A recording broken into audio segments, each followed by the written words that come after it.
Today is a new day to start again. Take each moment one by one and do the best you can. Yesterday doesn't matter, it only serves as a ladder. Tomorrow isn't guaranteed, so make your plans accordingly. Today is a new day to start again. Take each moment one by one and do the best you can. Grand Rising, today is a new day to start again. It is 1/5/2025. I love the whole 5 thing and the 2025. Big fan. Never really resonated with 25 before, but I do now. Yesterday was pretty incredible, really. It was one of the best days in a long time that I've had from front to end. I sold a massage chair, one of those I talked about in previous videos. I had a good day at work all the way around. I didn't have much time to think, and I was productive, and a lot of people were happy at the end of it. So that's a good day for me. At the end, I got to sing some songs. At the place that I was at, it was interesting. Where I sing karaoke is close to where I live, and they do it on, it's kind of like a new thing for them. They've been doing it, though, for a while, but they only do it every other Saturday, and then a lot of times holidays get into the way, so they haven't they're hacks. No, just kidding. They try hard, they mean well, they just don't have any idea what they're doing when they're running the karaoke, so there's always a lot of problems. So I actually kind of took over last night, and there were only 2 singers, and there was a pretty decent size crowd in the bar. So me and this other girl basically ran the karaoke using, YouTube, and it was pretty funny. And I got to sing like 7 songs. I was also talking with other people. It was kind of fun. And I had knocked the socks off this guy because I came in and I sat down next to him, or actually I sat down and he came in and sat down next to me. And man, this man could talk. He was a nice gentleman. He was a blue collar guy, and his name was Jimmy. He wanted to make sure everybody, or at least I knew that his name was Jimmy and not Jim. But he was, when he got going, you really just were in for it. And as I was listening to him, I was kind of annoyed because there was other things going on, and I had some things and plans that I was trying to do, and he wanted to talk. And, but I had this thing in me that I wanted to allow him to, didn't want to show like my frustration, which I might have done in my younger days, been like, I want to blow this guy off, so I need to make sure. One of the things that it says in the Tao Te Ching is, like, if you give people compliments, the one problem with that is they're going to keep coming back to you for compliments. That's not the Tao. You don't want people coming back to you to get satisfaction. You want everybody to basically be self-sufficient. But anyways, so I'm like letting this guy talk, and in the middle of it, I'm like, finally I had to be like, hey, I got shit to do.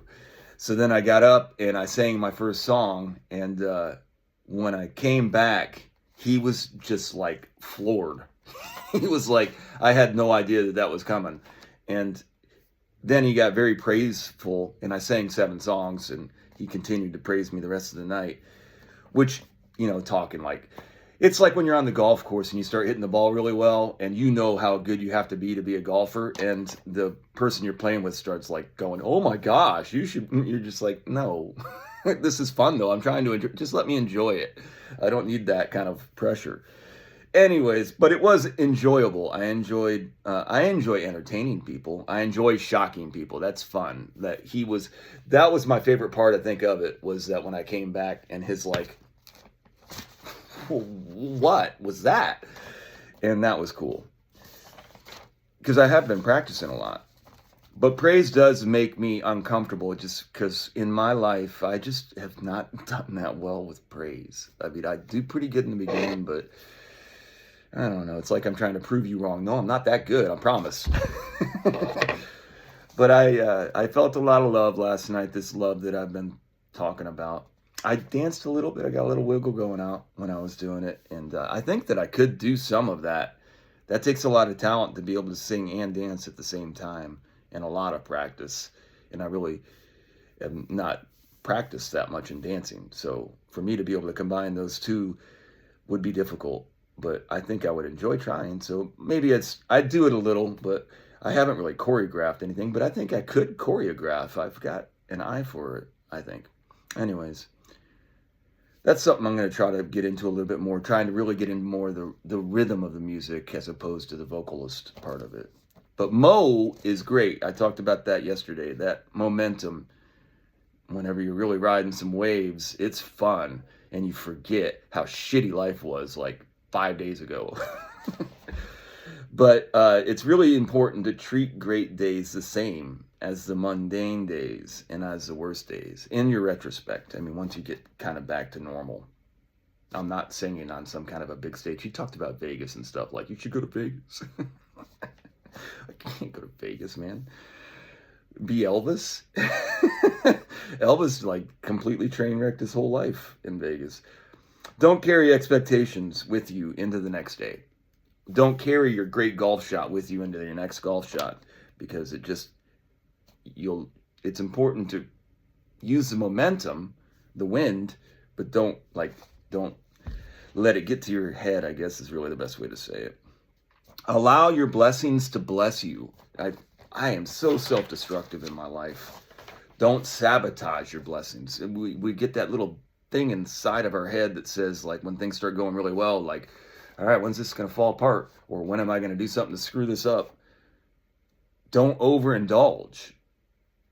Give what you get. As you're getting it, just remember to be faithful and save your harvest whenever you do get good grace and abundance. Remember that just 5 days ago. Be responsible. The biggest thing, though, as you really start to shine, and we all do it. I'm not trying to over glorify what I did here. I was a karaoke bar. But with great power comes great responsibility. And somebody interesting said something not that long ago that was really ambiguous. I try not to involve people's personal lives in this because it's my stuff. But they said something along the lines of, it's all relative. And because they were a very successful person and I was admiring, and they were just like, yeah, whatever. It wasn't me that drove me to practice, to be able to do some of the songs that I've been doing better. It was my practice was really in devotion to my discipline of learning from what came before me, the voices of my ancestors, not to get too deep on it, and I enjoy it in my own home when I really get into that vibe of it. It's almost like there's something to the dancing around a fire.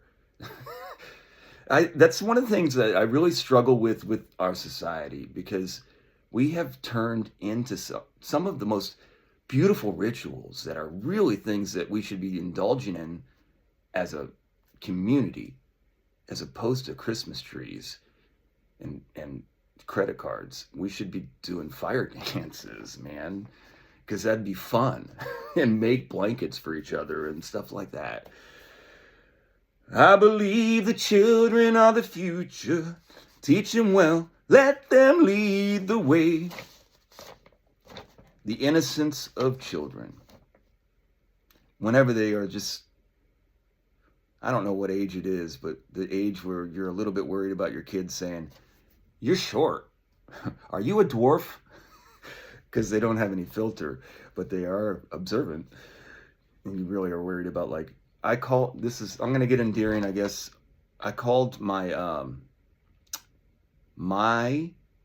father's mother's sister. My father's mother's sister. She was a larger woman. Actually, my father's mother was not a small woman, but her sister was larger. And me, as a kid, they looked very similar. So I called the sister that was larger Fat Grandma. And everybody was trying to get me to stop calling her Fat Grandma because it was so insulting. But the sister actually ended up owning the name. Was like, well, I'm fatter.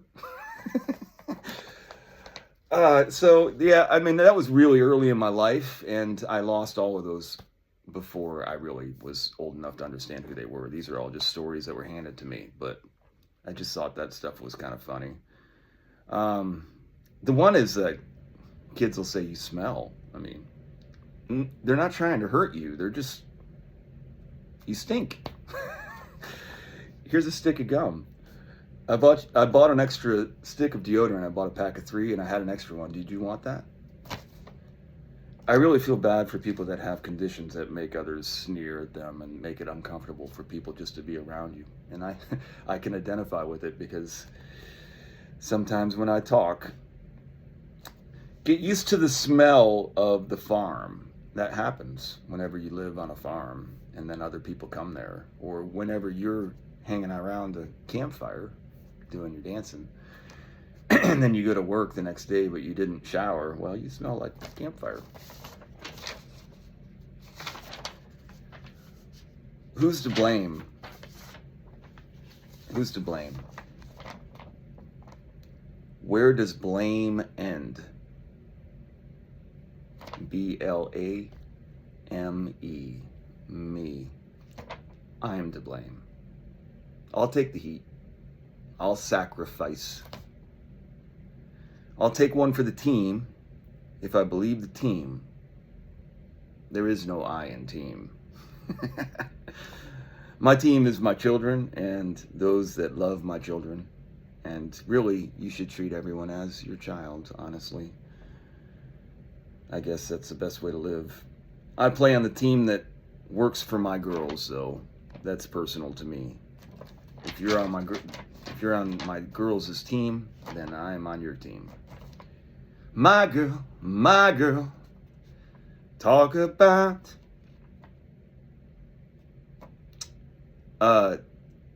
After I sold my massage chair, I had no one to call. It was kind of like that Jerry Maguire moment where he's like, has that great moment and he's like, he sees everybody else and he's just like, what do I do? And you just kind of keep it for yourself. So I went and sang. The other big thing that happened last night was there's a song I've been working on, I'm Still Standing. It's an Elton John song, and it's way out of my range, but I've been practicing it. And if you have confidence, you can be a little off as long as you're in there. And sometimes, some days, you are on it so good that you hit it. And I wouldn't say that I did last night, but I guess what I'm trying to get into is the guy that in a previous video, I talked about this gentleman I sat next to at the bar, and he asked me to proofread his obituary that he wrote for his father. And it was a really poetic moment for me in my life. And so we were out there, and he'd been listening to me sing as well that last night. And he was like, talked about I'm Still Standing, the song.